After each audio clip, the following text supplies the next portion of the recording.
Namaste and welcome to the brief overview of salient features of a company.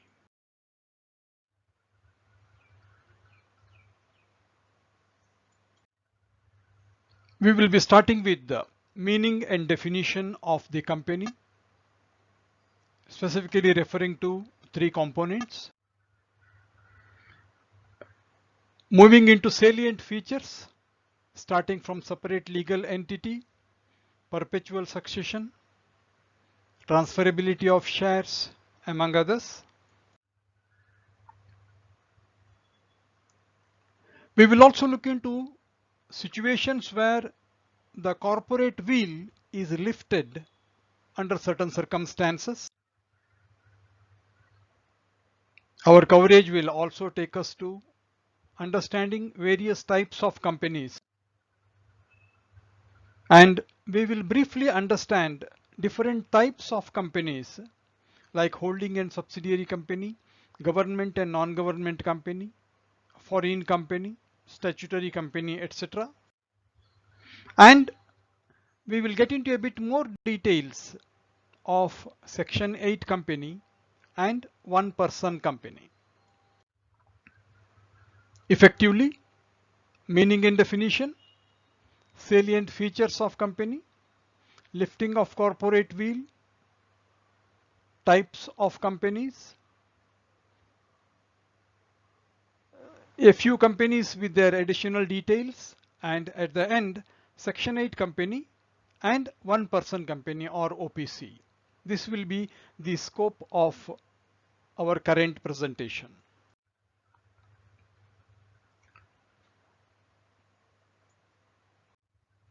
Let us get into the first part of it, meaning and definition.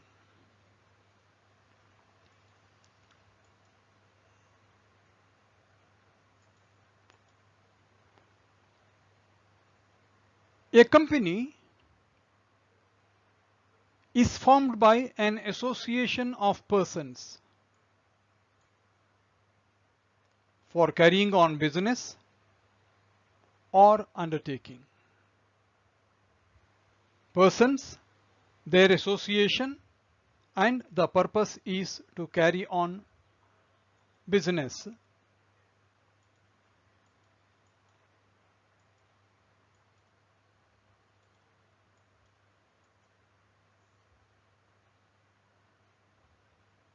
Justice Lindley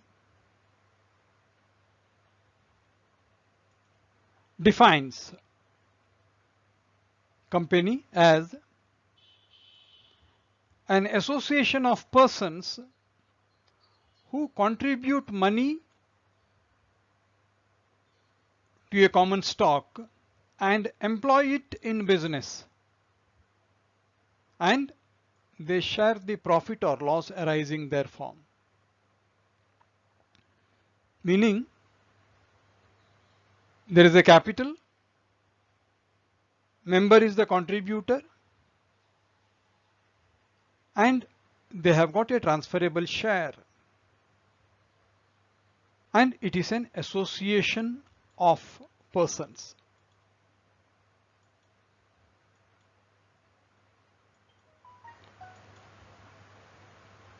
Going forward,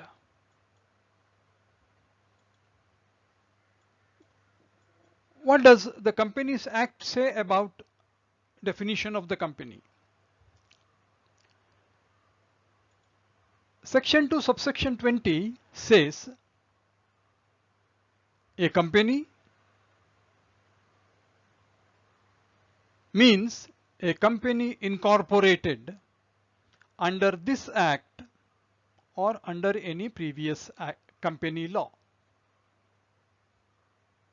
Three points here now: incorporation, this act, and any previous act.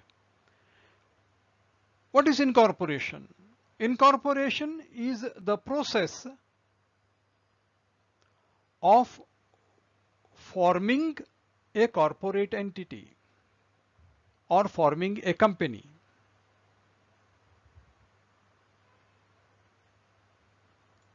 Incorporation involves bringing a corporate body into being.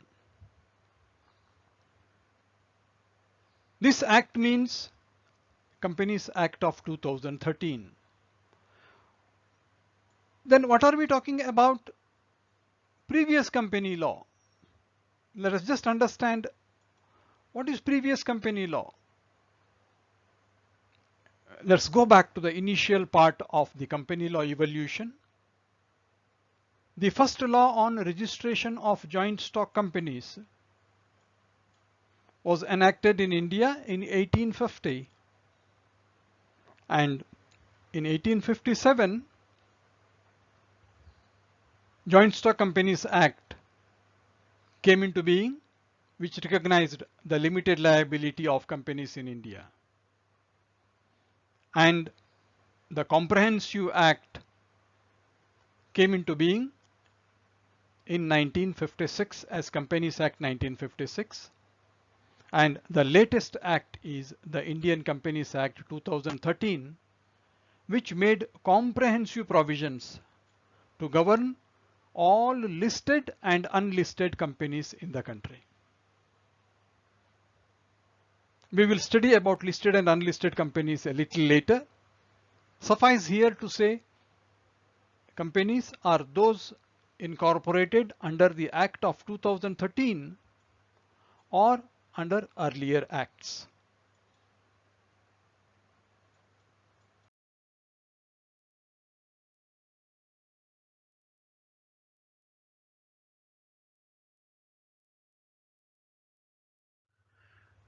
Let us go a step ahead. What are the salient features of a company? First, let us look into the first feature. It is a separate legal entity. Separate legal entity means it is an entity that exists only in the eyes of law. It has no body, no soul. It is an artificial person. It is independent from its members.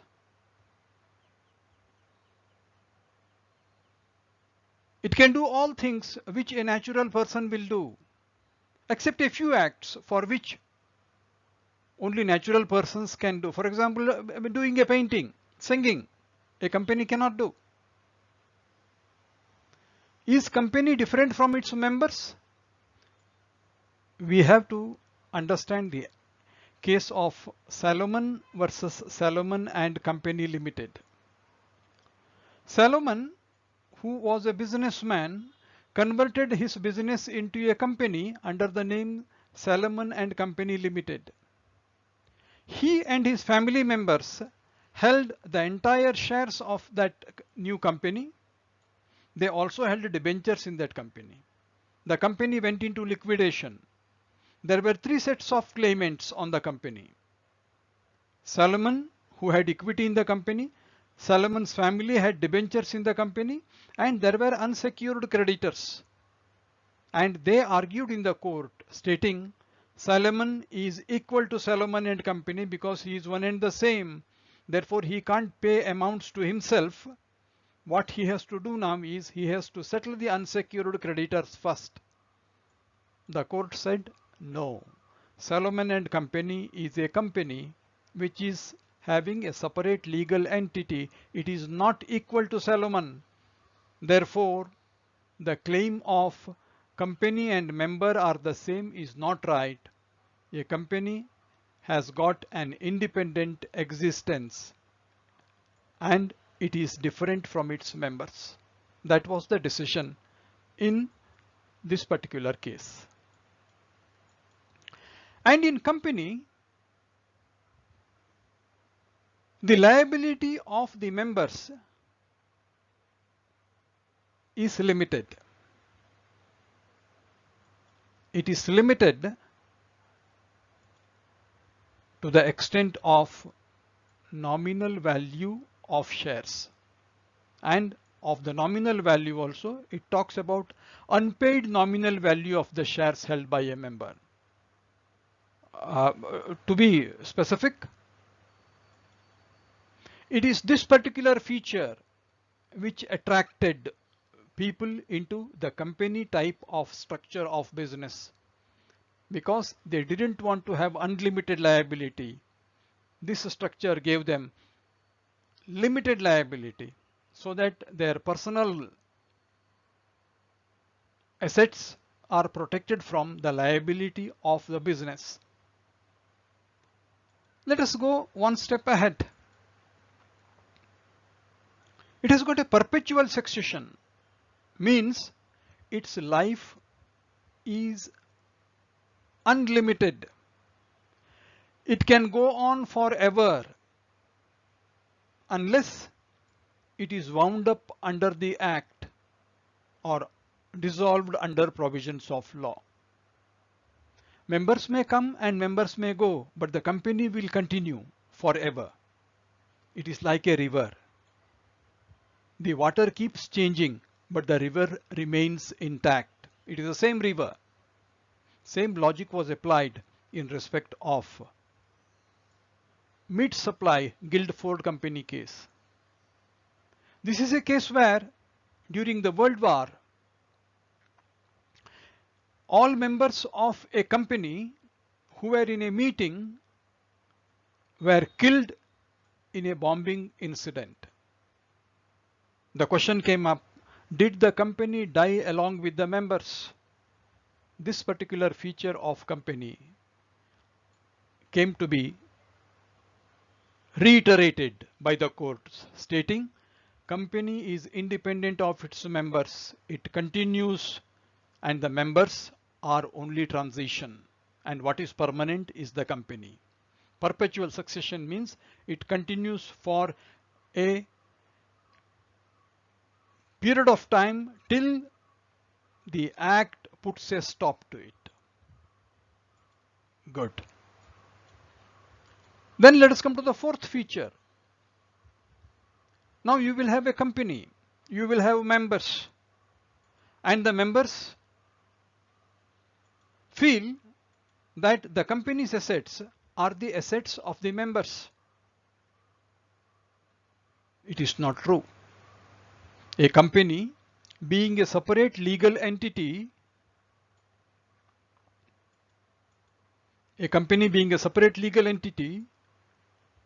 holds properties in its own name. Its properties are not the property of its members. There was a company case of Makaura versus North Assurance Company Limited. Here, the entire shares of the company was held by one gentleman, and he felt he is the owner of the company, therefore the assets belong to him. He took an insurance policy on the stock of timber in the company, and he paid the premium personally. He thought the property is his. There was a fire and the timber was lost, and the insurance company refused to pay him any compensation because they said the wood that was insured did not belong to Makaura. It belonged to the company, and Makaura did not have insurable interest, and therefore he cannot take an insurance policy. This is a very interesting case of establishing company has got a property of its own. That is quite interesting. Then comes company is independent. It is a separate legal entity. It can hold shares. It can enter into contracts. Does it sign?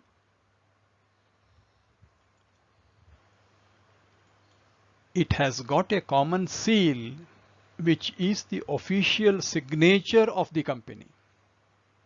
Wherever this common seal is affixed to a document as per procedure mentioned in the article of association,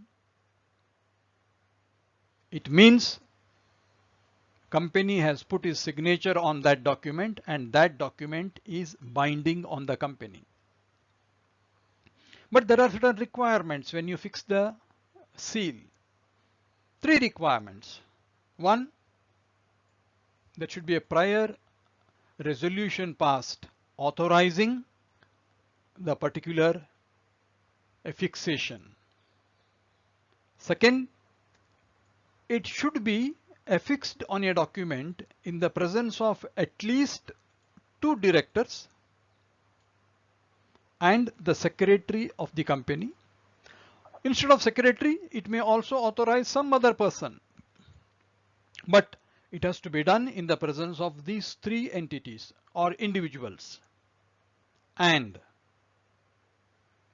once the stamp is affixed, the 3 authorized signatories will sign confirming that the seal was affixed in their presence. These 3 conditions, when fulfilled, common seal acts as the official signature and binds the company, and the document becomes a valid document binding the 2 parties. So much for the common seal. Then, as per the definition of the company also, company shares are movable assets and they are transferable.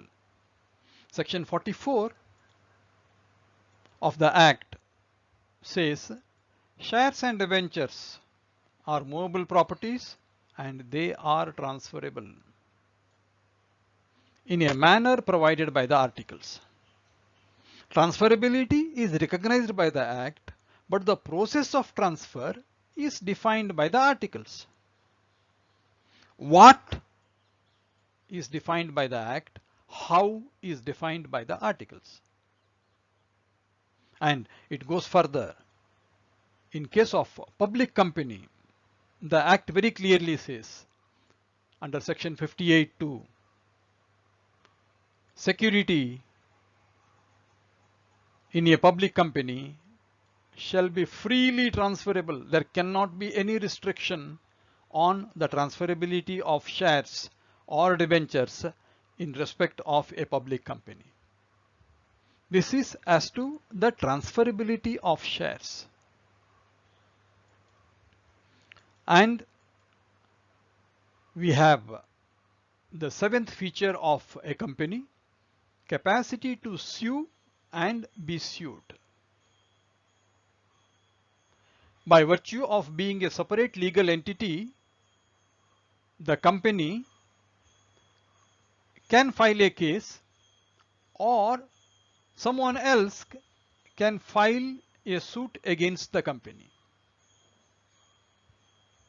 Only requirement is when a case is filed by the company or against the company has to be represented in a court through a natural person.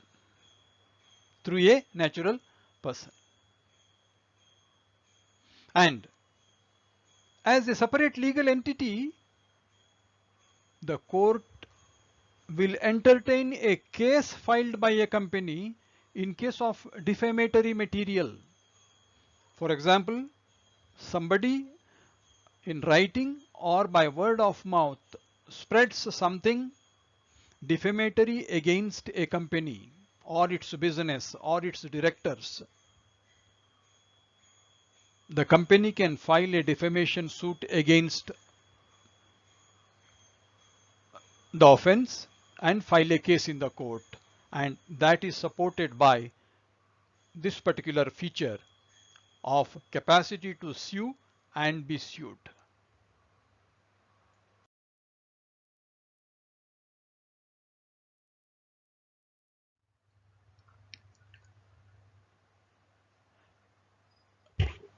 The separate legal entity of a company is one of the strengths of the concept.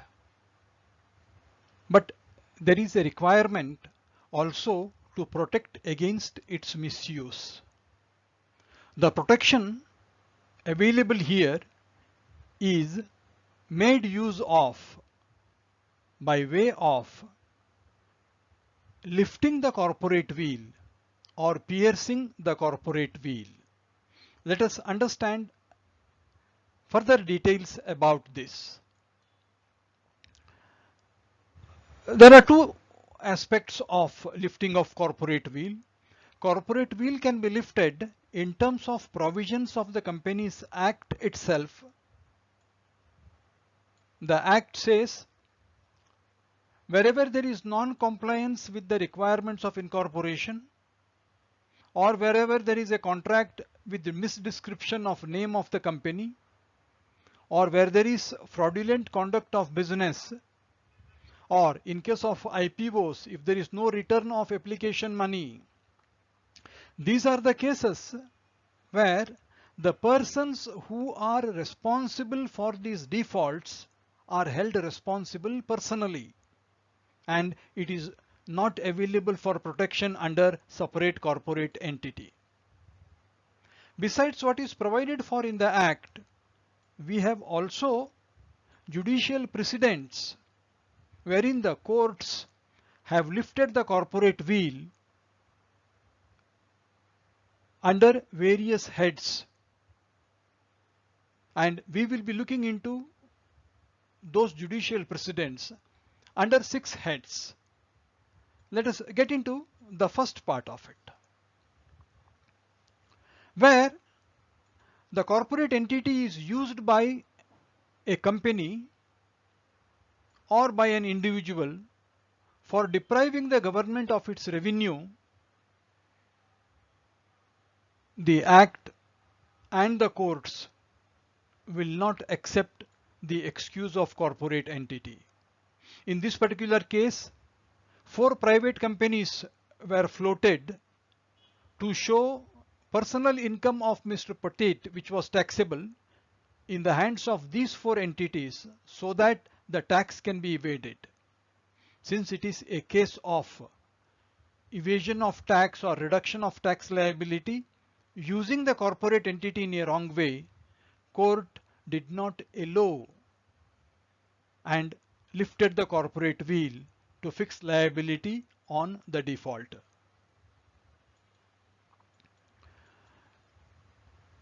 The corporate entity is also ignored and the veil is lifted where there is a possibility of an alien enemy working behind a company. In case of Daimler company, this was a company in UK, but its members and directors and its products were all from Germany, which was an alien enemy during World War I. When the English company started recovery of trade debts, the debtors moved the court stating this is an alien enemy, they are collecting the money and remitting to Germany. The court upheld the contention and stopped Daimler from collecting the trade debt and said this act will be against the country as we will be funding an alien enemy, and this disregards the corporate identity of the company. The third case is when a company is used to hide disqualifications. For example, contractors, when they are blacklisted as individuals, they will float a company and then participate in the tender. And if the business owner refuses to accept the tender, and if they move the court, court will say it is fraud. You are trying to subvert the process and cover your blacklisting fraudulently. In such a case, even if the company has filed the tender in the normal course, since it is a party to the fraud, the company will lift the corporate veil and see that it is not the company which is doing the business, it is the blacklisted contractor. Fourth, there are cases where companies attract welfare legislation, say Minimum Wages Act or Payment of Wages Act, with limited number of people, or profit sharing bonus.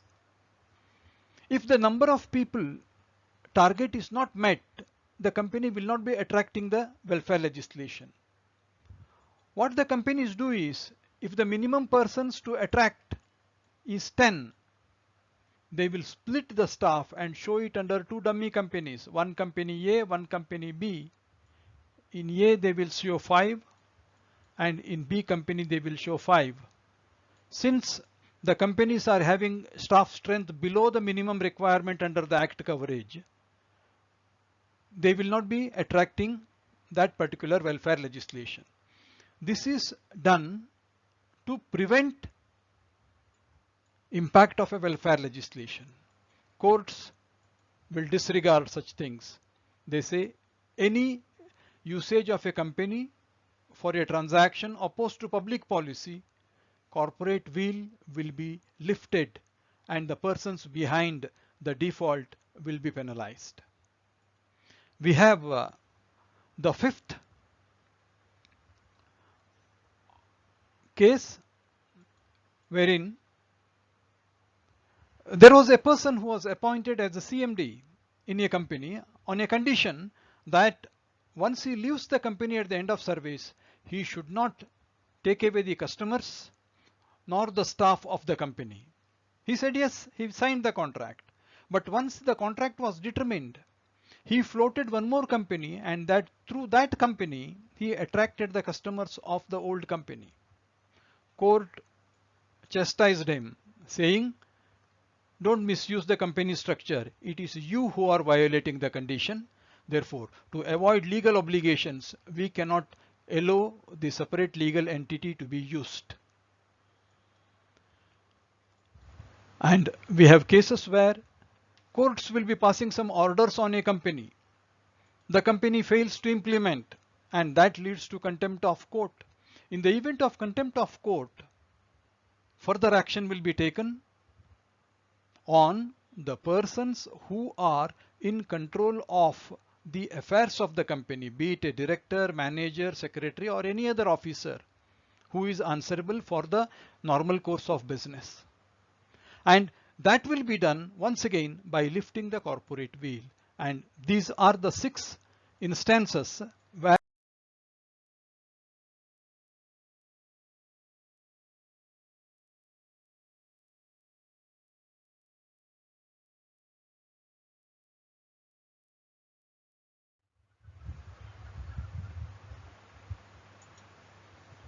may I request you to please like or dislike the video and subscribe to the channel and click the bell notification and indicate your comment so that we can incorporate your suggestion for improvement in future.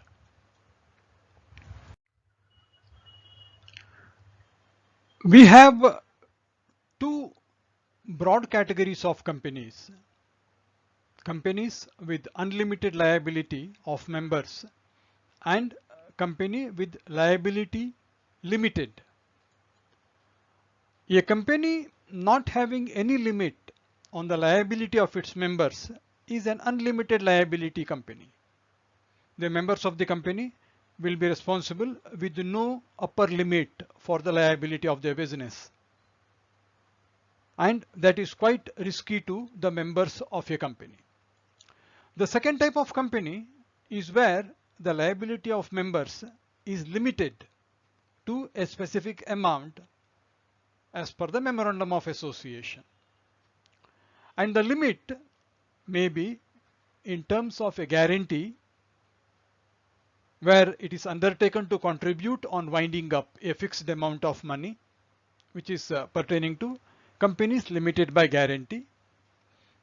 And the liability may be restricted to the unpaid part of the nominal value of shares or face value of shares, wherein the companies are called companies limited by shares. Companies limited by shares can be either private company or a public company. Companies Act 2013 defines a public company as a company which is not a private company. Means a definition of dependence on definition of private company. Now this makes us to go to find out what a private company is defined as in the Companies Act. The Companies Act puts 2 things as requirements from a private company. One, minimum paid up capital of a private company should be rupees 1 lakh, and second condition is its articles should have three provisions. One, regarding restriction on right to transfer shares. Number two is ceiling on the maximum number of members to be at 200, and prohibition to collecting subscription from public by way of invitation. Now, when you talk of members to 200, it talks of persons. These members do not include employee shareholders, both past and present. And it also says a private limited company ceases to be so and it becomes a public limited company the moment it is a subsidiary of a public limited company. Means a subsidiary of a public limited company will be a private company which will be deemed to be a public limited company by the Act. If the company doesn't fulfill these conditions, it becomes a public limited company. And public limited company can be listed or unlisted. Listed company is one whose securities are listed on recognized stock exchanges, any recognized stock exchange. If the securities are not listed, then it is an unlisted company. That way, we cover unlimited liability company, limited liability company, company limited by guarantee, company limited by shares, private company, public company, listed company, and unlisted company.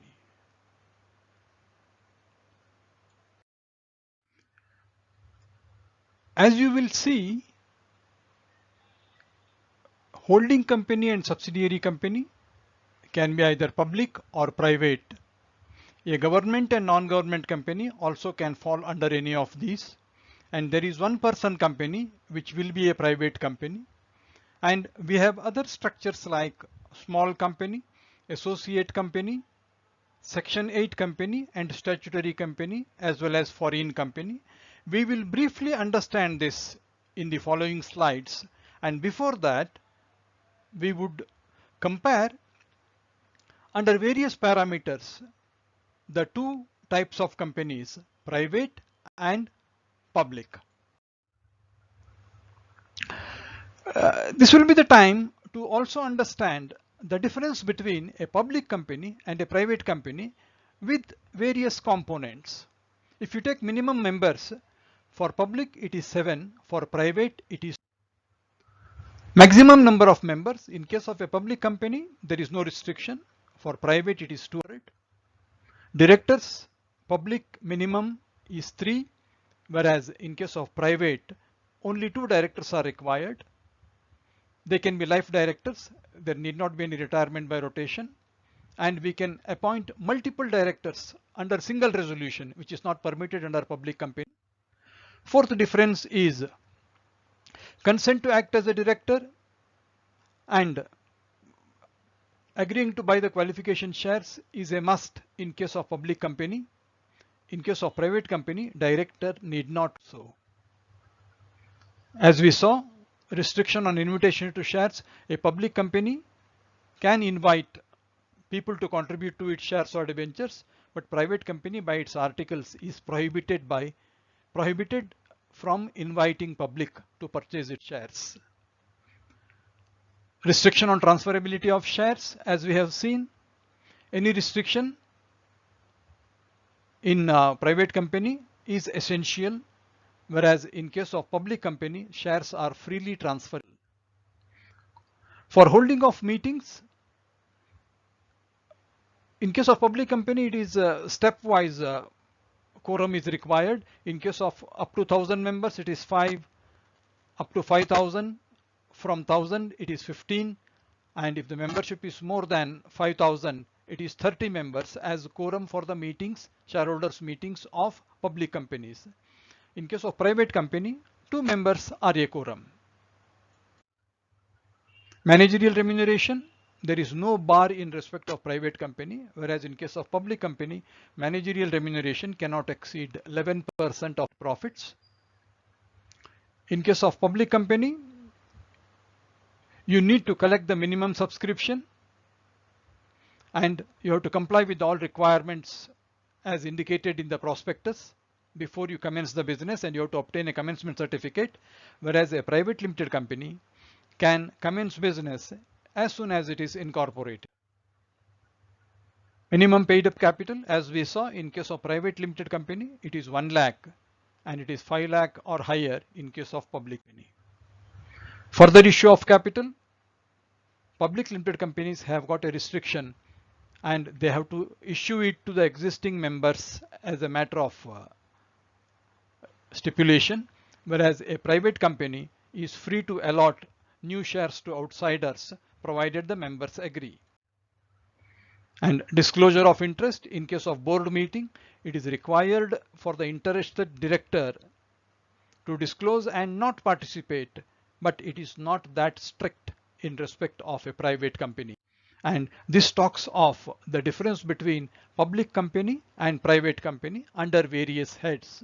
And this helps us understand the various features between the two, similarities apart in terms of the operations, but as in terms of the act, these are all the differences. Now let's understand briefly concepts of certain companies. Let us start with holding and subsidiary company. These are interlinked, means they go hand in hand. One will be a holding company, the corresponding company will be a subsidiary company. A subsidiary company is one in which there will be holdings of another company, which is called holding company. And the holding company will do one of the two things as regards subsidiary. One, it will control the composition of board of directors. Means if the board of directors is having 10 members, it will control minimum 6. Means majority of the board of directors will be controlled by a holding company. Or it will control more than half of the total voting power.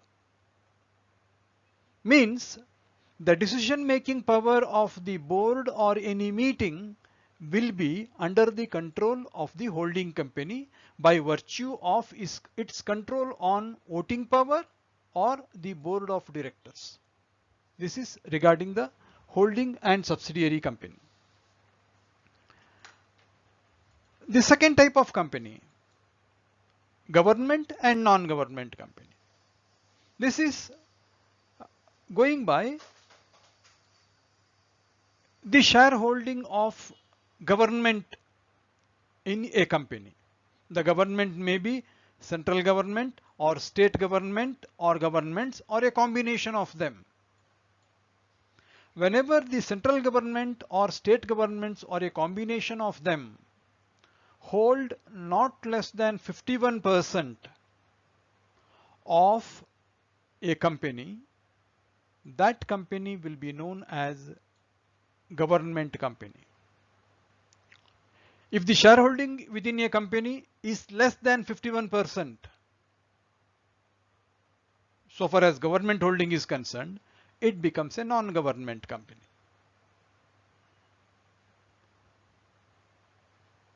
And there will be sometimes subsidiaries of a government company. Subsidiary means where government company controls the board of directors of another company, or it controls more than half of the voting power in another company. That is a subsidiary. That subsidiary is also called government company. That takes us to a third group of company known as foreign company. Foreign company will have two things attached to it. One, it is a body corporate, but it is incorporated outside India. Second, that body corporate which is established outside India or incorporated outside India has a place of business in India. It can be operating in its own name on its own directly, or it may have an agent doing business for it in India. And its operations in India may be in the physical form or it may be in the electronic mode. But what is required is it conducts business activity in India, either directly or through an agent, physically or electronically. And it is a body corporate incorporated outside the country. Then it becomes a foreign company. Now, what returns it has to file, what details it has to give, that we can see when we go to details of foreign company and its obligations as per the Companies Act.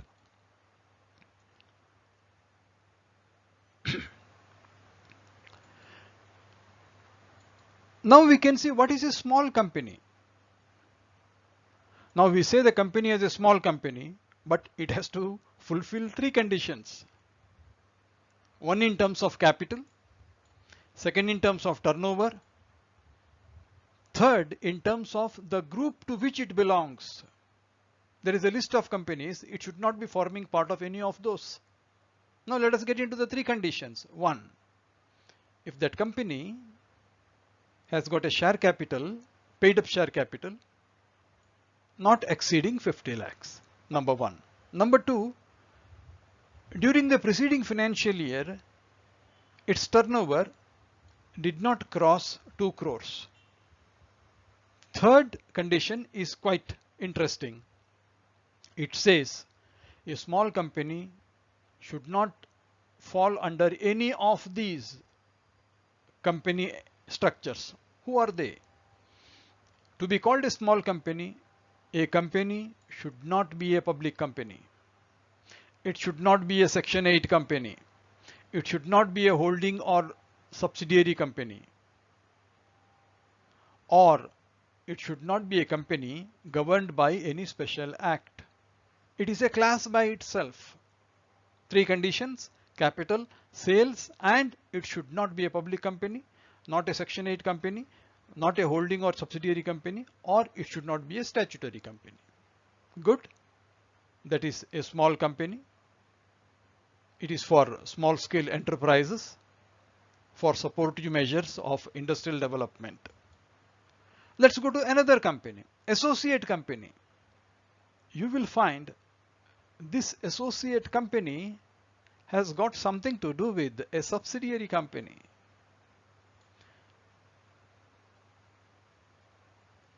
We have said a subsidiary company is one where the total voting power, 51%, is held by the holding company, or its board of directors is controlled by the holding company. Now there it suggests 50% and above. Here we are talking of a percentage of 20%. Means if in a company 20% of total share capital or total voting power is held by another company, then the former company is called associate company. Why? It is not a subsidiary, but the other company has got significant influence on it. 20% holding by another company, which can have influence on this company to a large extent. That is about associate company. Then we have got another type of company known as statutory company. Any company which is brought into existence by passage of an act in the legislature or parliament, that is called a statutory company. It is brought into existence through a statute. Statute facilitates bringing into existence a statutory company. Examples of it is Reserve Bank of India under a special act, Life Insurance Corporation is formed under a special act, Unit Trust of India is formed under a special act. There are many companies like this. Now, this is so far as statutory companies are concerned. Of all these companies, small companies are relevant for the sake of governmental support. Holding and subsidiary companies are important from the point of view of control by groups of industries. And associate companies are relevant to the extent of the substantial influence they have been imposed on by an outside company and a foreign company for its business in India.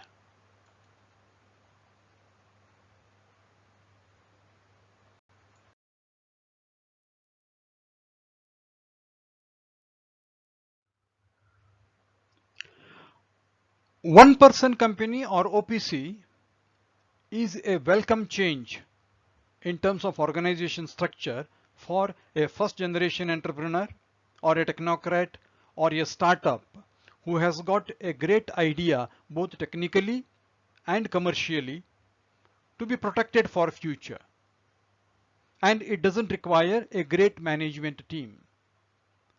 Let us look into what are the features of an OPC. OPC is a private limited company. It has got only one member.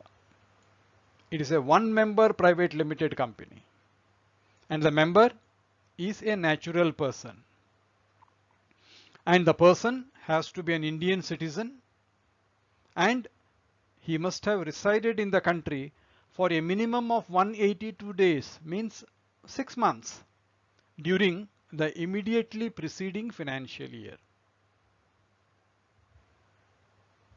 Third condition, he can be a member in an OPC, or he can be a nominee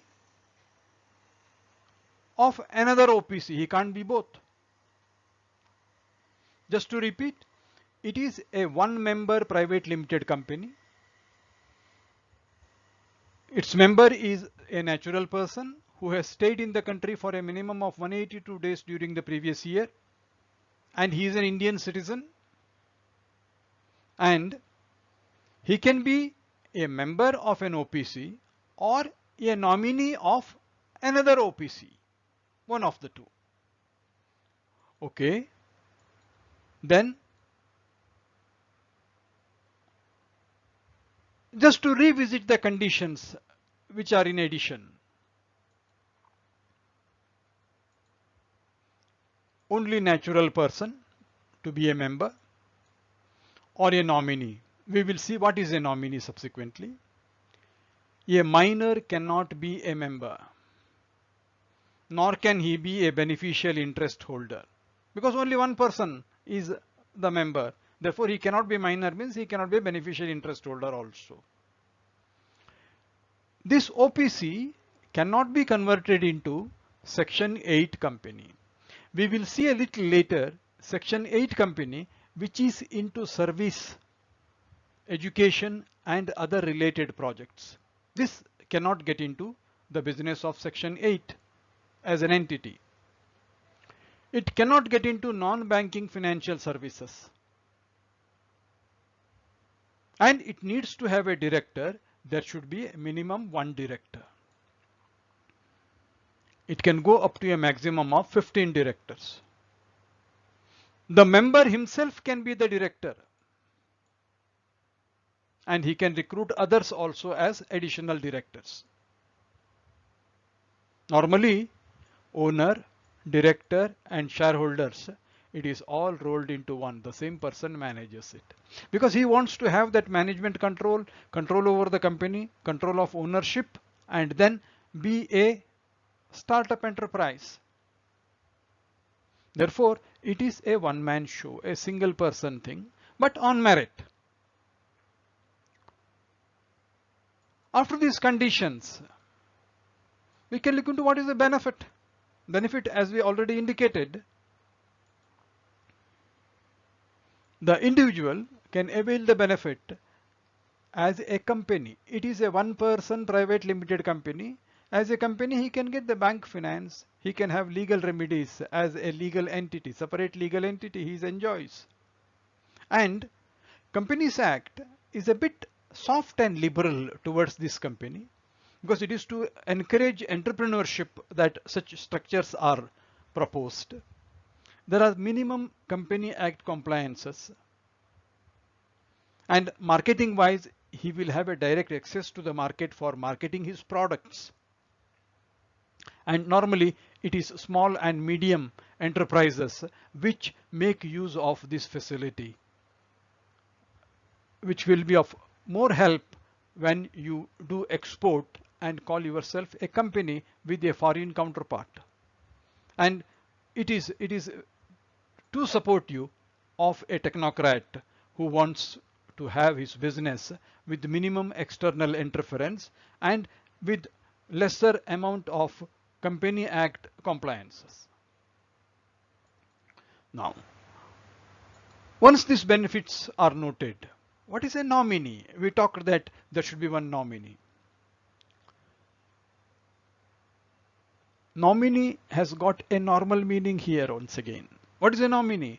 Nominee is one who assumes the role in the absence of the other.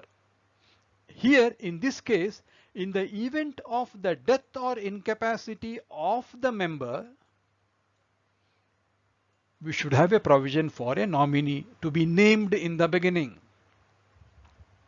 It has to be named at the time of incorporation. Why this? Because the very weakness of this enterprise is it is one man dependent. What happens if something happens to that one man? There should be a standby. He is the nominee. He steps into the shoes of the member the moment a member dies or he is incapacitated from operating or from entering into contract. And when you are incorporating, nominee has to consent to act as such, and that consent has to be filed with the registrar. Just like he can give a consent, he can withdraw consent also. Even when he has given a consent, after some time, if he wants to withdraw, he can withdraw and intimate the company. And if he can withdraw, even the member can say, I want to remove you. A nominee can be removed. Just like a nominee in your bank account, you can nominate a person. He can refuse to be a nominee, or you can remove him and change him. Now, once a nominee is removed or he withdraws his consent, within next 15 days, the member has to decide on the nominee. And within 30 days of withdrawal of consent or removal, the consent of the new nominee has to be filed with the registrar. And what happens to nominee? Nominee is a standby member. He becomes a member in the event of death or incapacity of the member. Now, when a member dies and the nominee takes charge, then he becomes a member. And OPC says there should be always two people, one member and one nominee. When nominee becomes member, he makes a fresh nomination of a new person. That has to be done within 15 days and return has to be filed within 30 days. This whole nominee process talks of what happens when the member dies. Nominee steps into the shoes of the member and simultaneously he makes appointment of a fresh nominee. And when he makes an appointment of a fresh nominee, his consent has to be filed with the ROC within 30 days. And a nominee can withdraw his consent or he can be removed also. Now, this is regarding the nominee. What are the compliances or what are the exemptions? It is a small company, one-man company, one-man show. It is to support entrepreneurship and encourage industry. Therefore, law has exempted it from quite a few compliances. What are they? An OPC is exempt from provision of notice, quorum, chairman, proxies, voting, poll, postal ballots. This is all pertaining to meetings. Because it is a one-man company, meeting means what? These things are all not relevant because he alone is holding the meeting. And since he is a single person, whatever resolution he passes alone. But there should be documentation. He can make a resolution, enter it in the minute books and sign. And it is the date of signing is deemed as the date of meeting. As simple as that. But at the end of the year, he has to file the annual return signed by the company secretary or himself. Means very simple. Only compliance required is maintain record of resolutions, file annual return, and there are no special compliances required in respect of meeting, quorum, notice, proxies, etc. Compliance wise, it is very member friendly. And can it be converted? Yes. There are two. See, this is a privileged company. Since it is a privileged company, it has to be monitored closely to avoid misuse of the structure and at the same time support the structure. Companies Act talks of two types of conversion. First, if the member wants to convert it, he can voluntarily convert. He can convert into what?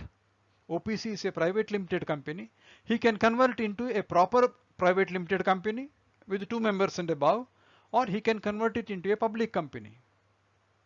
But for that, he has to alter the memorandum of association and then file with the registrar the conversion resolution. But he can do it only after OPC completes 2 years. Till 2 years, there cannot be voluntary conversion. To voluntarily convert into a public company or a normal private company with 2 members and above, he has to wait for 2 years, then he can convert. But there is one more provision for mandatory or compulsory conversion. Where is this compulsory conversion coming into picture? It says, if the turnover of an OPC on an average during the previous 3 years exceeds 2 crores, turnover exceeds 2 crores, or capital has increased beyond 50 lakhs, either turnover exceeds 2 crores on an average during the 3 years, or capital is increased beyond 50 lakhs, it is compulsory for an OPC because it is no more small, it is big. It has grown out of the normal size of infancy. Now it has to convert into either public limited company or a private limited company with 7 or 2 members. Within 6 months, the moment it touches the threshold of 2 crores of turnover or capital of 50 lakhs and above, it has to convert within 6 months after changing the memorandum and articles and filing with the registrar of companies. Therefore, conversion voluntary, mandatory, voluntary after 2 years, mandatory when the turnover crosses 2 crores or capital crosses 50 lakhs. It has to be done within 6 months of the event.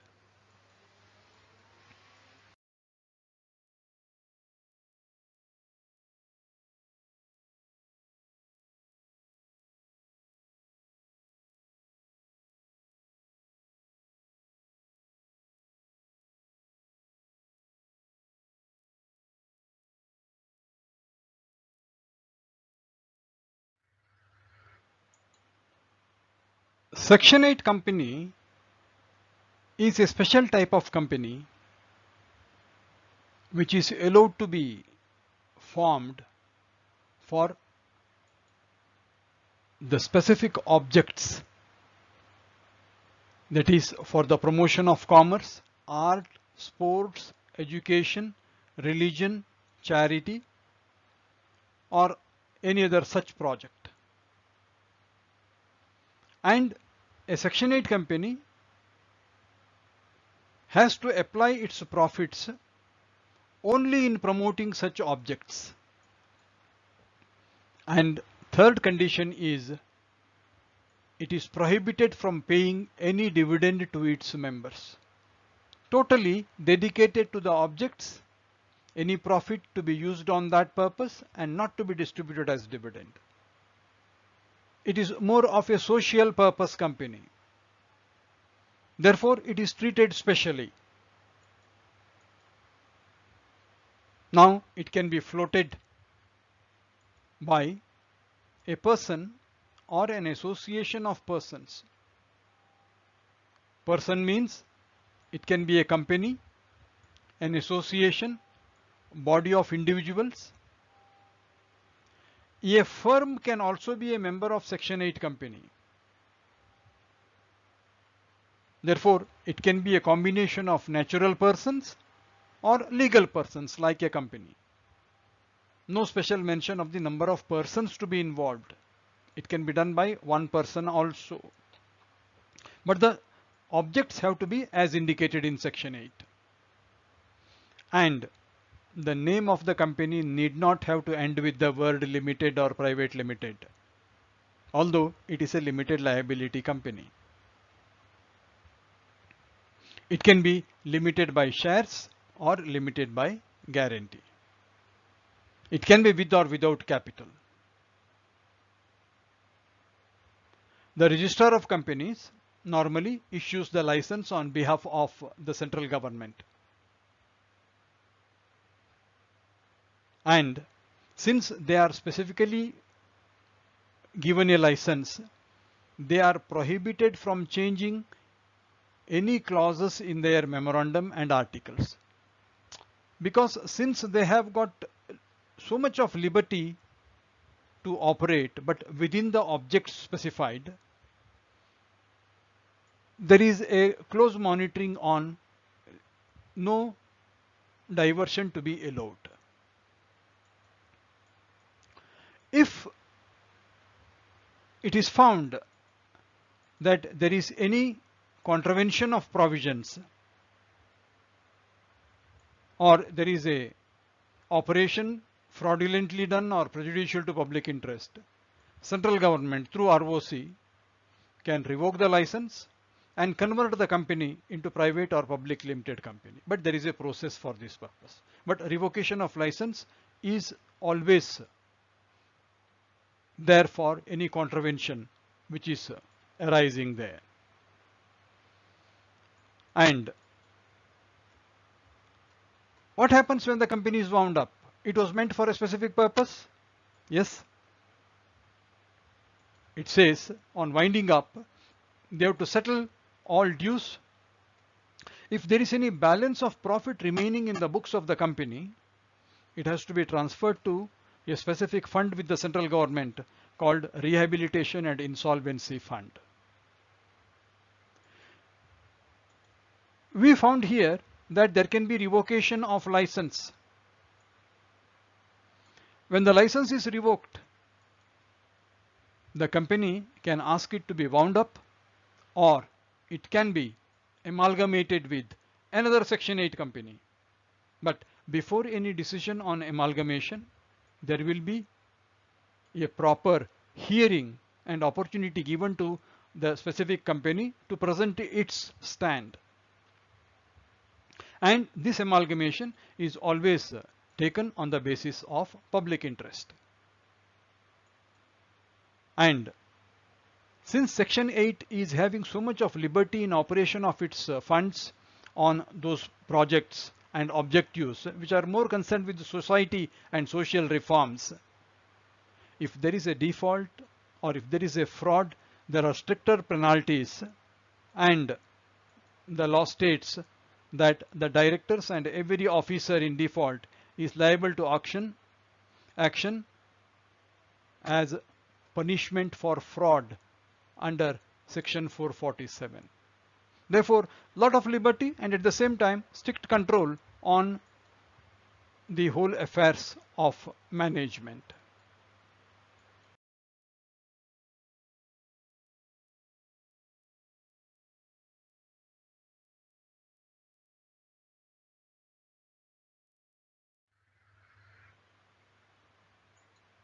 It's worth noting that a Section 8 company is permitted to be converted into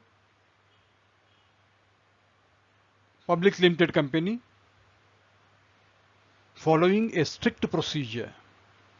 The reason for this is, as a Section 8 company, it will have taken lot of benefits and concessions from the government and various commissions of the state government.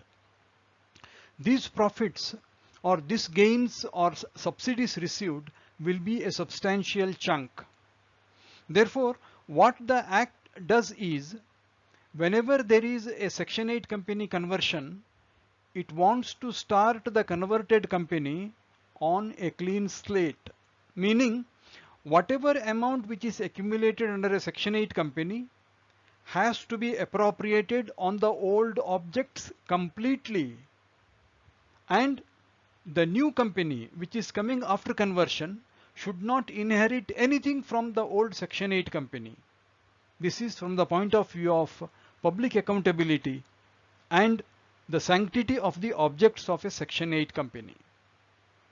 Just to observe here, when a company Section 8 wants to convert, it has to pass a special resolution at a general meeting.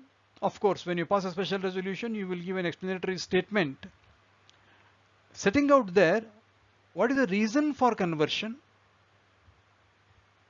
what will be the new objects in the new company, what is the reason for alteration, and what concession was collected by the company in the past as tax exemption or property acquired at concessional rate, and details of donations received.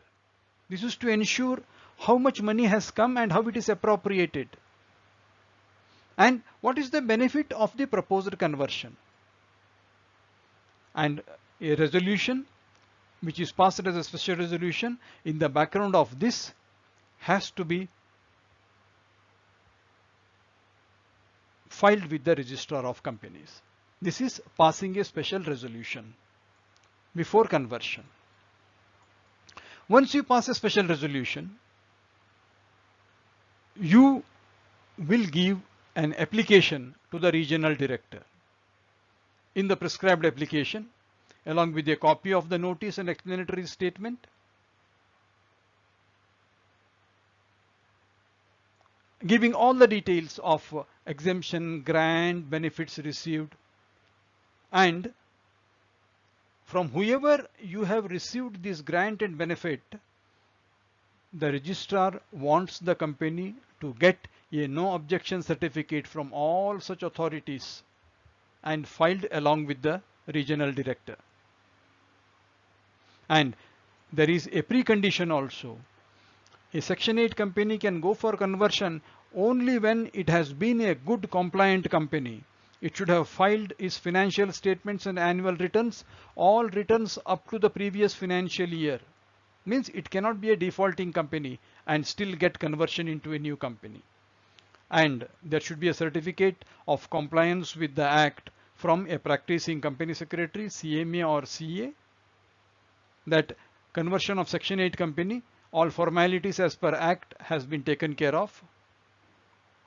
And there should be an undertaking coming from the board of directors also, stating that no portion of income has been transferred by way of dividend, bonus or otherwise to any persons who are members of the company.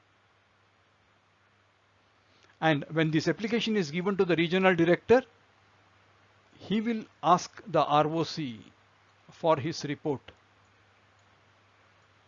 He will ask ROC for his report in the matter. This is so far as application to the regional director is concerned.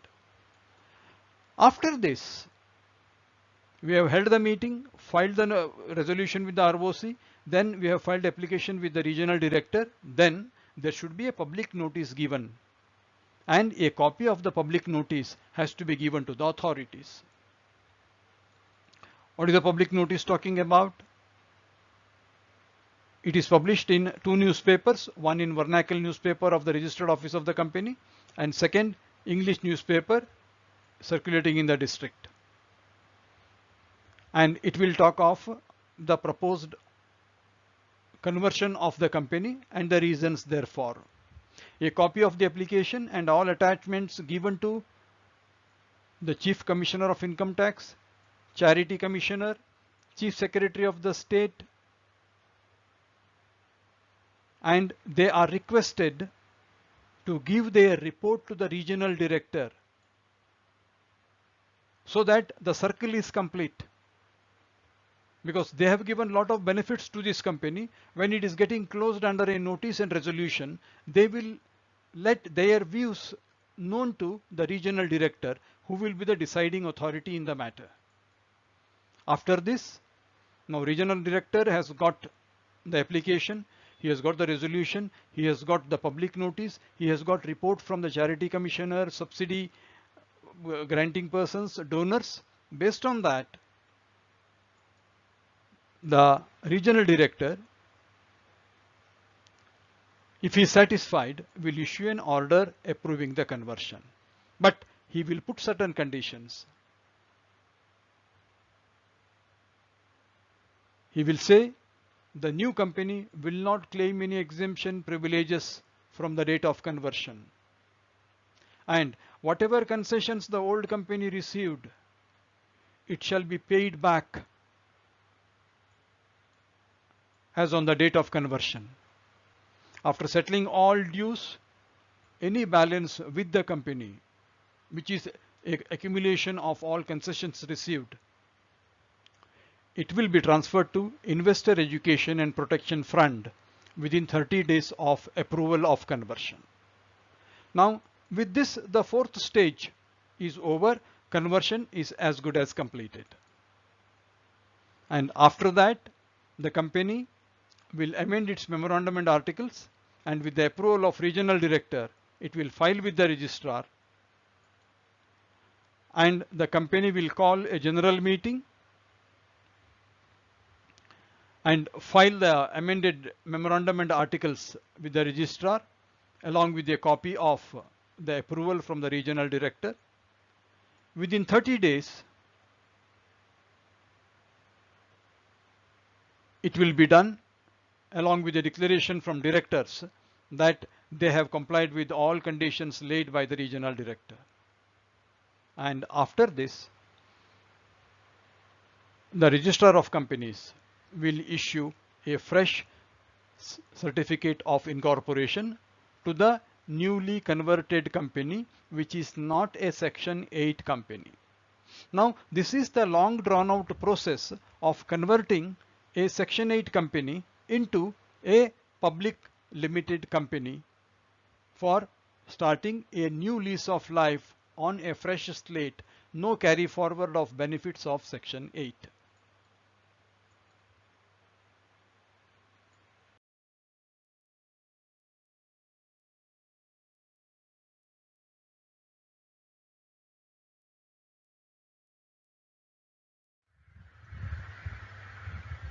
If not done already, please click the like button or dislike button, subscribe to the channel, and please click the bell notification. And I look forward to your comment for improvement. Thanks a lot. Thank you so much.